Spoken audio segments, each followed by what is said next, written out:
The trolley car dilemma serves as a profound mirror held up to our own internal moral compasses.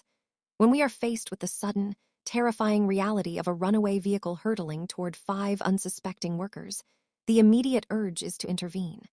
We feel an instinctive, almost overwhelming desire to mitigate the loss of life. By turning the trolley onto a side track, we are not merely performing a mechanical action. We are engaging in a rapid calculation of value. The decision to sacrifice one life to save 5 is often framed as the only logical path, a way to minimize the total sum of tragedy. It is a moment of cold, hard math colliding with the warmth of human empathy, forcing us to ask what we truly owe to one another in the face of inevitable disaster. This specific scenario highlights the inherent difficulty of placing a numerical value on a human existence. When we argue that saving 5 people is better than saving one, we are operating under a specific framework that prioritizes the outcome over the nature of the action. Yet, the discomfort remains palpable. We are not just machines calculating variables. We are moral agents who feel the weight of every choice. The laughter that ripples through the audience when the scenario is introduced is not a sign of indifference, but rather a defense mechanism. We laugh because we are uncomfortable with the idea that our lives could be subject to such a clinical evaluation, yet we cannot deny the appeal of the outcome. The transition from the driver's perspective to the onlooker on the bridge changes the fundamental character of the moral challenge. Suddenly, we are no longer just redirecting a runaway force. We are being asked to actively participate in the death of an innocent bystander. The fat man on the bridge, as the scenario describes him, represents a person who is entirely removed from the danger of the tracks. By pushing him, we are no longer responding to an existing threat. We are creating a new one. This shift in role forces us to grapple with the difference between allowing harm to occur and actively causing it. The resistance we feel to pushing him is not just about the person. It is about the preservation of our own moral integrity. When we consider the principles behind these actions, we begin to see the divide between consequentialist and categorical reasoning. The former tells us to look at the scoreboard, to count the lives saved and lost, and to act accordingly. The latter, however, points to an internal barrier, a sense that certain actions are fundamentally wrong regardless of the potential for a better outcome. This conflict is the heartbeat of political philosophy. It is not an abstract exercise conducted in a vacuum. It is the source of our most difficult societal debates. We struggle because we want the world to be efficient, but we also want it to be just. These two desires are often in direct, painful opposition to one another. Philosophy becomes most interesting when it stops being a mere academic pursuit and starts reflecting our own lives. We have all faced moments where we had to choose between two undesirable outcomes, where no perfect solution existed. By examining these trolley dilemmas, we are preparing ourselves for the more complex, less theoretical conflicts we encounter in our daily lives. Whether we are discussing public policy, workplace ethics, or personal relationships, we are constantly invoking these same principles. We are deciding who matters, why they matter, and what we are willing to sacrifice to uphold the values we hold dear. The tension we feel in these stories is the same tension that governs our laws and our interactions. The risk of this kind of inquiry is that it leaves us unsettled. We go into a discussion thinking we have a clear, principled stance, only to have a new hypothetical situation dismantle our logic. We find that our principles are not as robust as we believed, or that they contradict one another when applied to different contexts. This process of estrangement is necessary for growth. It requires us to abandon the comfort of our unexamined assumptions and look at the world through a more critical lens. It is a process of losing the simplicity of our original perspective, but in exchange, we gain a much deeper understanding of our own moral convictions and their inevitable contradictions. Skepticism is the easy way out.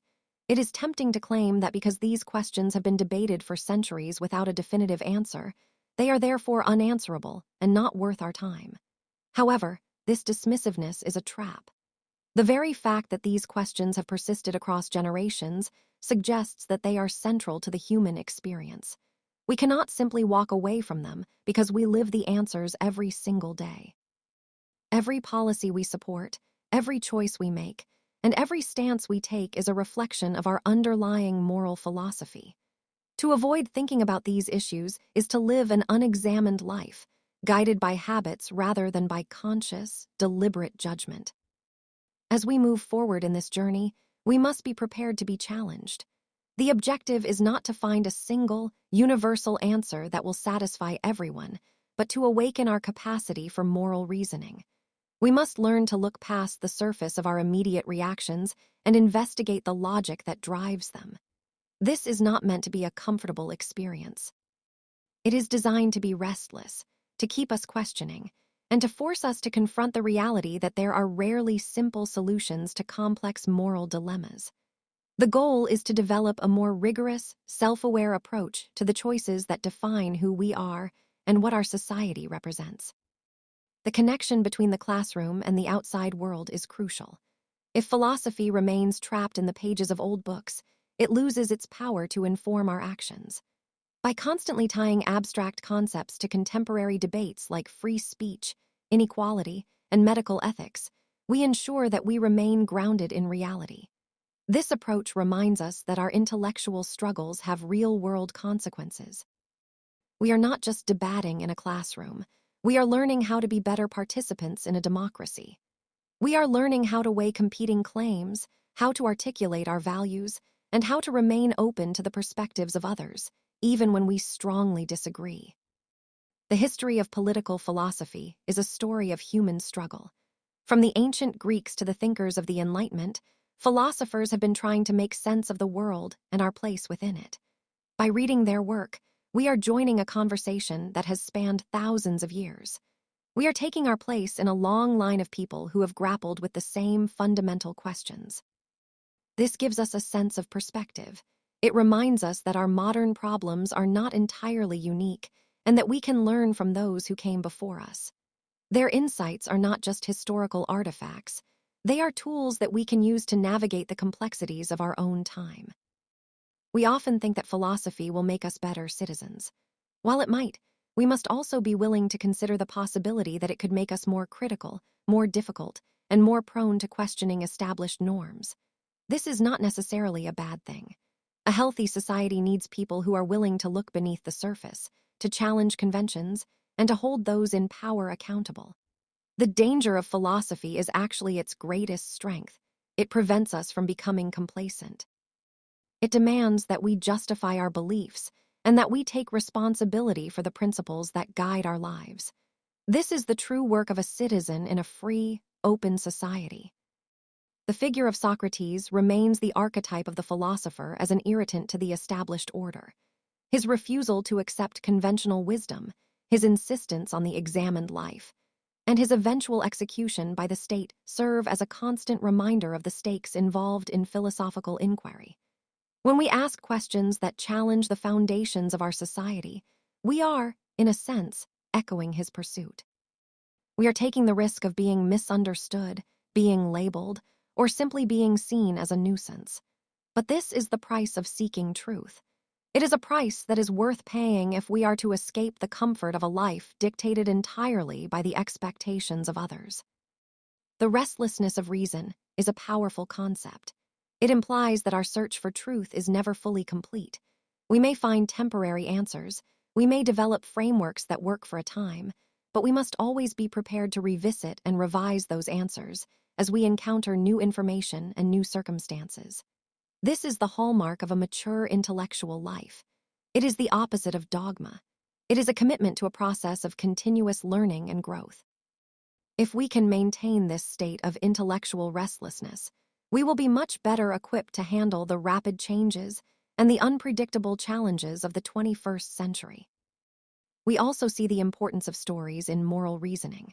Hypotheticals, no matter how extreme or implausible they may seem, serve a vital function.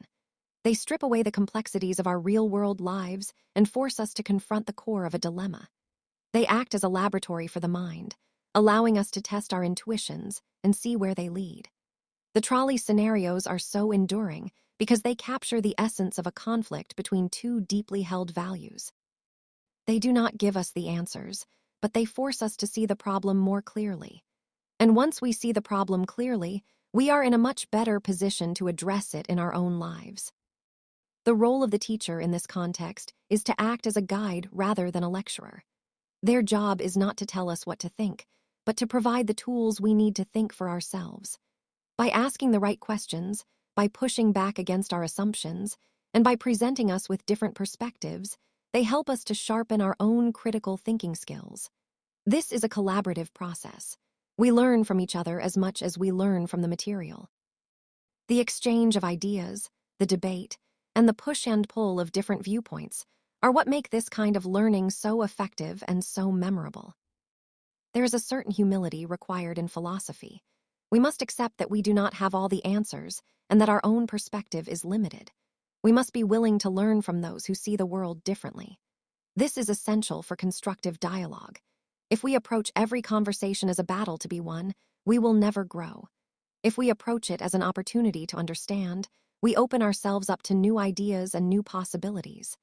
This is the foundation of a healthy, functioning community. It is the basis for mutual respect and the key to solving the problems that affect us all. Even in the most dire situations, such as those involving survival or scarcity, the importance of moral reasoning persists. We cannot simply abandon our values because things become difficult. If anything, those are the moments when our principles matter the most. The way we treat others, the way we handle crises, and the way we make decisions under pressure define who we are. It is easy to be moral when everything is going well. It is much harder to be moral when the world is falling apart. This is why we study philosophy, to build the inner strength to act according to our principles, even in the darkest of times. We should also reflect on the role of emotion in our moral lives. We are not just rational creatures, we are also deeply emotional beings. Our sense of justice is informed by our empathy, our compassion, and our moral outrage. These emotions provide the fuel for our moral reasoning, but they must be balanced by our capacity for reflection. We cannot rely on our instincts alone, as they can sometimes lead us astray. We must temper our feelings with logic and our logic with feelings. This balance is the hallmark of a mature, well-rounded individual, and it is a central theme in the study of ethics. Finally, we must recognize that the journey of philosophy is ultimately an individual one. While we may study with others, the work of internalizing these ideas and applying them to our own lives is ours alone. No one can do this for us. It is a responsibility that we must accept if we are to live a life that is truly our own. It requires courage, it requires patience, and it requires a willingness to face the parts of ourselves that we might prefer to keep hidden. But the rewards, a clearer sense of purpose, a more grounded set of values, and a deeper understanding of our own humanity, are immeasurable. As we look toward the future, we can be confident that these questions will remain relevant. The challenges we face may change, the technologies may evolve, and the political landscape may shift, but the fundamental questions of justice, morality, and human value will endure. By engaging with these ideas today, we are preparing ourselves for whatever tomorrow may bring.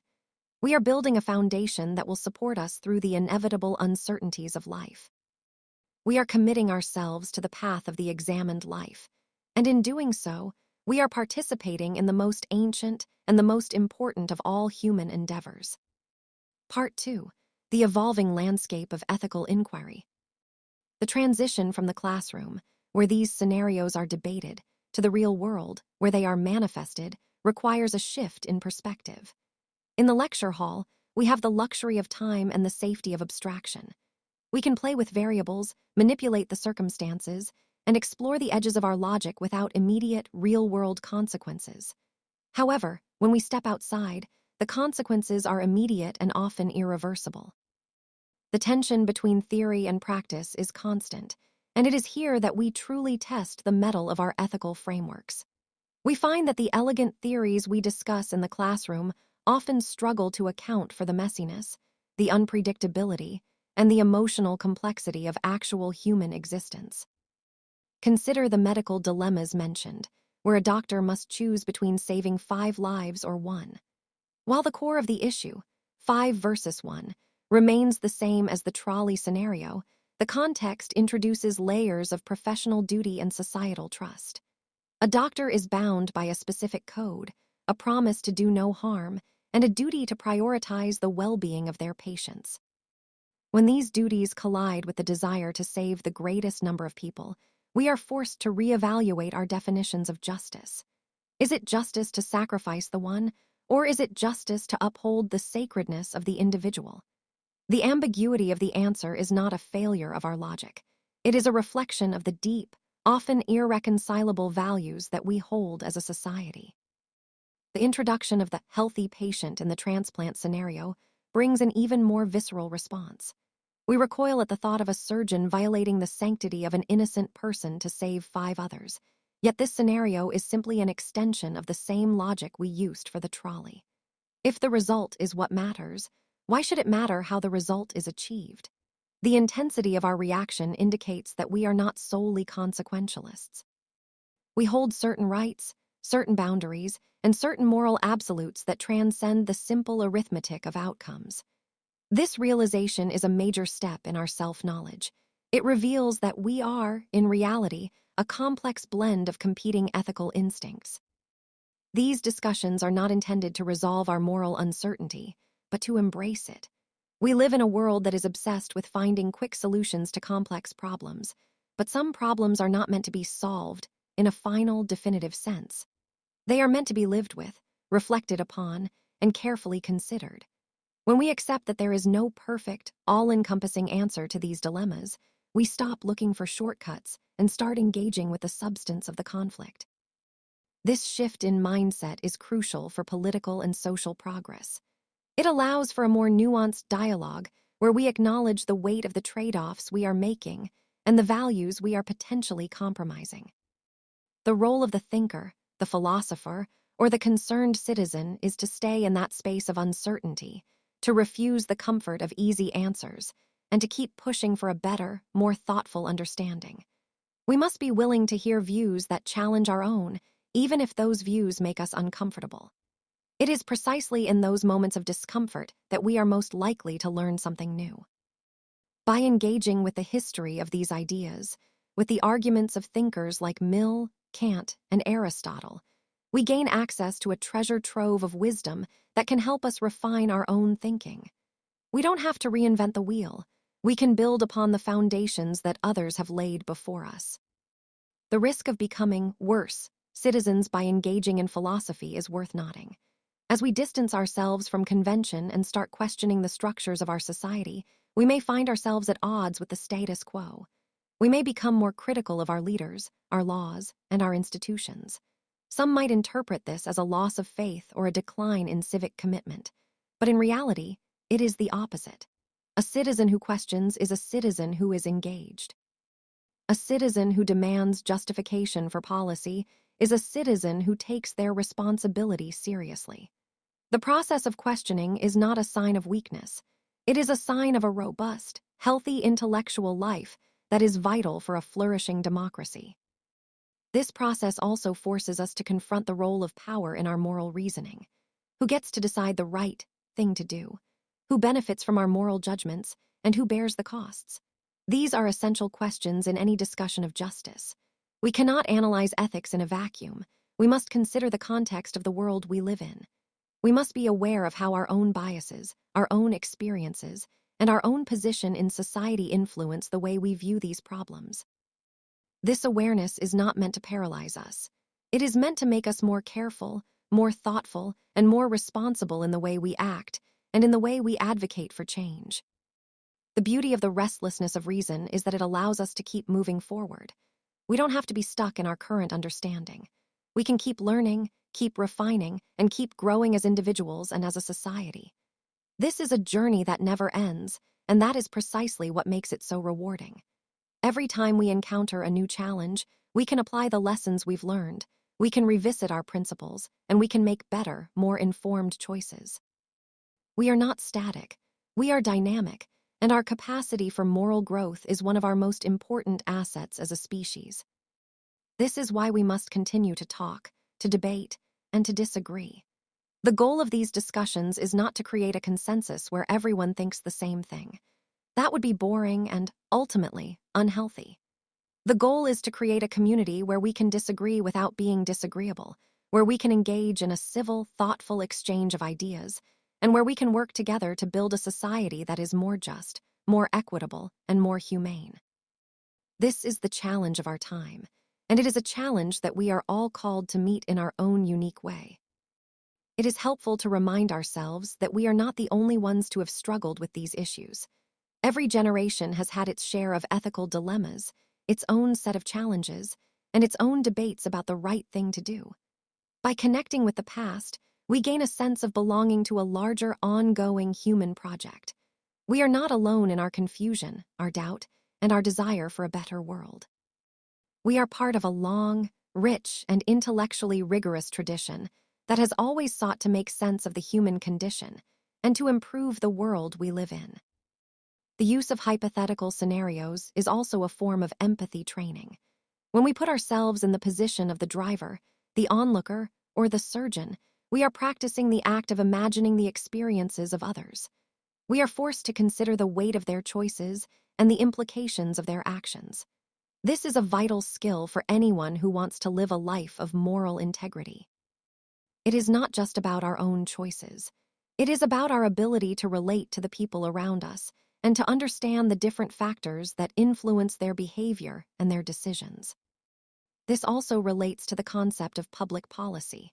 Many of the decisions made by our leaders are, at their core, large-scale versions of the trolley problem. How do we allocate limited resources?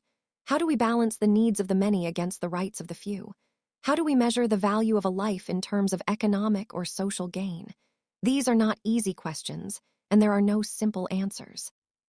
But if we can approach them with the same level of intellectual rigor and moral seriousness that we apply to our classroom debates, we will be in a much better position to demand better outcomes from our leaders. The importance of language in this process cannot be overstated. The words we use, the way we frame our arguments, and the stories we tell all shape the way we understand the world. By choosing our words carefully and by being aware of the impact they have on others, we can foster a more productive and respectful dialogue. This is not about being politically correct. It is about being precise, being honest, and being effective in our communication. It is about building a shared language that allows us to connect with others and to work toward a common goal. We must also be careful about the role of ego in our debates. It is easy to get caught up in the desire to be right, to win the argument, and to be seen as the most intelligent person in the room. But this is a distraction from the real goal, which is to understand and to grow. When we let go of our ego, we become more open to new perspectives, we become better listeners, and we become more effective contributors to the conversation. We become less interested in winning and more interested in discovering the truth, or as close to the truth as we can possibly get. The role of literature and history in this study is also essential. By reading the stories of others, we expand our own perspective and gain insight into the ways that different people have handled the challenges of their own lives. We see that the struggle for justice is not new and that it takes many different forms. We see that there are many different ways to live a life of meaning and that there is no single right way. We learn to appreciate the complexity of the human experience and to embrace the diversity of the human story. We should also reflect on the importance of community in this process. We do not develop our moral framework in isolation. We are social beings who learn from the people around us. Our families, our friends, our communities, and our society all play a role in shaping our values and our beliefs. By engaging with these different influences, and by being intentional about the ones we choose to surround ourselves with, we can take more control over our own moral development. We can choose to be part of communities that support and challenge us to be the best versions of ourselves. The concept of lost innocence is a powerful one in this context. Once we start to look at the world with a critical eye, we can never go back to the way things were. We can never again take things for granted, and we can never again ignore the complexities that lie beneath the surface of our everyday lives. This can feel like a loss, but it is also a gain. It is the beginning of a more mature, more thoughtful, and more grounded way of living. It is the first step toward a life of genuine self-awareness and intentionality. The fear of change is a natural human emotion, and it is a common barrier to moral growth. We are comfortable with our existing beliefs, and we are often resistant to anything that threatens them. But if we are to grow, we must be willing to embrace the discomfort of change. We must be willing to let go of the things that are no longer serving us and to welcome the new ideas and new perspectives that can help us move forward. This is a difficult process, but it is one that is essential for a life of purpose and meaning. As we conclude this part of our exploration, let us reflect on the goal of all of this. The aim is not to reach a final destination, but to commit ourselves to the journey. The aim is to awaken our reason, to challenge our assumptions, and to live with a greater sense of awareness and responsibility. The aim is to become the kinds of people who can face the challenges of our world with courage, with wisdom, and with a commitment to the well-being of all. And the aim is to do all of this in a way that respects the dignity and the humanity of every individual. Ultimately, the study of philosophy is an act of hope. It is an expression of our belief that we are capable of growth, that we can improve, and that we can build a better future together. It is a testament to our enduring capacity for questioning, for learning, and for understanding. And as long as we continue to engage in this kind of inquiry, there is always the possibility of making progress, of finding new answers, and of moving closer to the world we want to live in. This is the promise of the examined life, and it is a promise that is available to us all. Part 3. The path forward in moral reflection. The persistence of these moral questions is not a sign of our collective failure, but a testament to their fundamental importance in human life.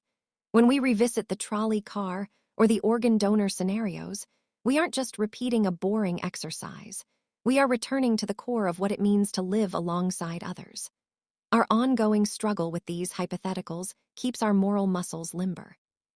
If we ever felt we had solved the problem of justice, we would likely stop thinking, stop questioning, and stop evolving. The discomfort we feel when a scenario challenges our settled beliefs is the very sensation of intellectual growth. It is the feeling of our reason expanding beyond the boundaries of our previous assumptions. Integrating this into our personal lives means cultivating a daily practice of reflection. It doesn't mean becoming a professional philosopher. It means choosing to pause when a difficult decision arises. It means asking ourselves, what principle is guiding my choice here? And if this situation were reversed, would I want others to act this way? This habit of pause and inquiry transforms a series of reactive, unconscious decisions into a life of active, deliberate character building. We become the authors of our own moral story rather than just reacting to the pressures of our environment. The clarity that comes from this practice is worth far more than the fleeting comfort of avoiding difficult questions. In the realm of public life, this approach demands more from our discourse. We often see political debates that are performative, focusing on winning points rather than exploring truth. If we adopted a more philosophical approach, we would prioritize defining our principles over labeling our opponents. We would ask how our proposed solutions affect the most vulnerable and whether those solutions hold up under the scrutiny of broader, more universal moral standards. This wouldn't necessarily lead to easy political compromises, but it would lead to a more honest and grounded debate. It would raise the bar for what we expect from our leaders and from ourselves as citizens. Furthermore, we must address the restlessness mentioned by Kant. This restlessness is actually the engine of human progress. It is what keeps us from accepting injustice as the natural order of things. When we see inequality, when we see suffering, or when we see policies that do not serve the common good, that internal restlessness should drive us to act. It should prompt us to question the systems we live within and to work toward creating better ones. Philosophy provides the language and the framework for that critique, but it is our restlessness that provides the motive force. We must never allow ourselves to be fully settled in a world that still needs so much work. The role of technology in this landscape is increasingly critical. As artificial intelligence and automation change the way we live and work, we are forced to grapple with new versions of the trolley problem. Who is responsible when an autonomous car makes a life-or-death choice? How do we program morality into machines? These are not just technical questions. They are deep, philosophical questions that require us to be very clear about our values. We are effectively teaching the next generation of intelligence how to prioritize human life. And if we haven't done the work to clarify our own principles, we are going to struggle to provide the right guidance for these new systems. The importance of humility in this process cannot be overstated. We have seen how quickly our confident assertions can be dismantled by a clever hypothetical. This should teach us that our moral framework is always a work in progress. It should encourage us to be more open to hearing the perspectives of others, recognizing that they, too, are navigating a complex world with their own set of experiences and moral intuitions. A conversation where both sides are willing to learn is infinitely more productive than a battle of wills. It is in the sharing of these burdens that we often find the most clarity. There is a unique kind of strength required to live an examined life. It is the strength to be wrong, the strength to change one's mind, and the strength to stand by one's convictions even when they are unpopular. This strength is forged through the very process we are discussing. Every time we grapple with a difficult question, every time we reconsider a long-held belief, and every time we challenge ourselves to think more deeply, we are becoming more resilient, more thoughtful, and more principled people. This is the ultimate goal of moral education, and it is a process that continues for as long as we are willing to engage. As we look toward the future, we should be excited about the possibilities for new kinds of moral dialogue. The digital age has given us unprecedented access to ideas and to the people who hold them. We have the potential to learn from a wider, more diverse range of voices than ever before. We can participate in a truly global conversation about justice and human value. This is a powerful opportunity that we must use wisely. We must be intentional about the spaces we create for these discussions, and we must be vigilant about maintaining a tone of respect, inquiry, and mutual understanding. Let us also remember that the most profound moral lessons often come from the most personal moments. The way we treat a stranger, the way we resolve a conflict with a friend, and the way we handle our own failures. These are the real tests of our character. Our philosophical study is intended to prepare us for these moments. It is intended to give us the wisdom to navigate the inevitable challenges of our personal lives with grace, with integrity, and with a commitment to the truth. Everything we have discussed leads to this, the practical application of wisdom in the service of a good life. The concept of the story is central to how we make sense of our lives. We are each living our own story, and that story is shaped by the choices we make. When we take the time to think about our philosophy, we are effectively editing that story, ensuring that the chapters we write are consistent with the values we want to uphold. We are taking the narrative of our lives into our own hands. This is the greatest freedom we have, and it is the greatest responsibility we bear. It is a story that only we can tell, and it is a story that will live on through the impact we have on the world. As we move forward, let us keep our eyes open. Let us stay curious, stay critical, and stay committed to the search for understanding. Let us be the kind of people who are not afraid to ask the hard questions and who are brave enough to listen to the answers, even when they challenge our worldviews. Let us be the kind of people who recognize that moral reflection is not a luxury, but a necessity for a well-lived life. And let us be the kind of people who contribute, in whatever small way we can, to the creation of a more just, more compassionate, and more enlightened world. The connections we have made between the driver, the onlooker, the doctor, and the citizen are threads in a much larger tapestry. We are all connected by the same fundamental search for meaning and justice. By engaging with these ideas, we are weaving ourselves more deeply into the fabric of human history. We are participating in a conversation that is as vital today as it was in the time of Socrates. And as long as we continue that conversation, there is always room for improvement, always potential for growth, and always the hope for a better tomorrow. We should also reflect on the role of courage. It takes courage to admit when we don't know the answer. It takes courage to be the person who suggests that there might be a different way to look at a problem. It takes courage to challenge the consensus.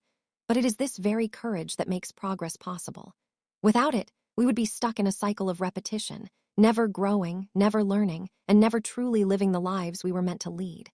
Let us encourage that courage in ourselves and in those around us. Let us remember that the most important work happens in the quiet moments of reflection. It happens when we are alone with our thoughts, when we are looking at our own lives, and when we are making the small decisions that ultimately build our character. This is where the real work of philosophy is done. The lectures and the books are just the starting point. The real depth comes from the way we carry these ideas with us as we walk through our days. The way we live our lives is the most eloquent argument for our philosophy. We should also acknowledge that the search for truth is often messy. We may find that our moral frameworks are in conflict, or that the path forward is unclear. This is not a sign of failure. It is a sign that we are dealing with something truly important. If the questions were easy, they wouldn't be worth our time. The fact that they are difficult is precisely why they are so valuable. They are the friction that helps us polish our understanding and deepen our commitment to our own integrity.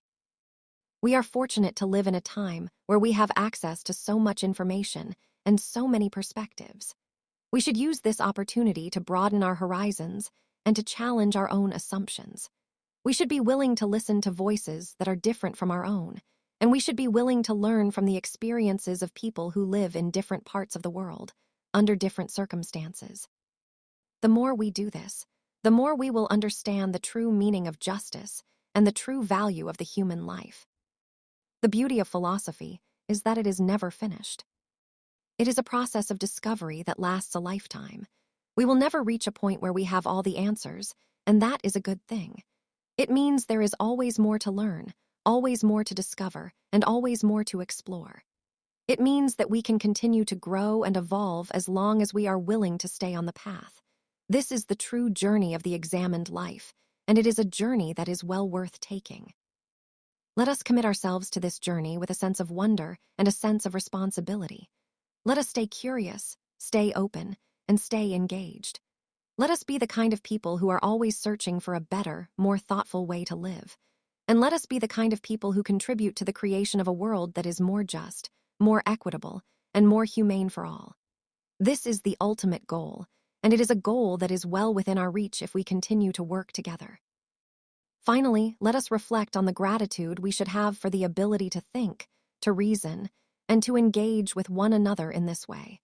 We are lucky to have the tools to explore these questions, and we are lucky to be part of a community that values intellectual inquiry.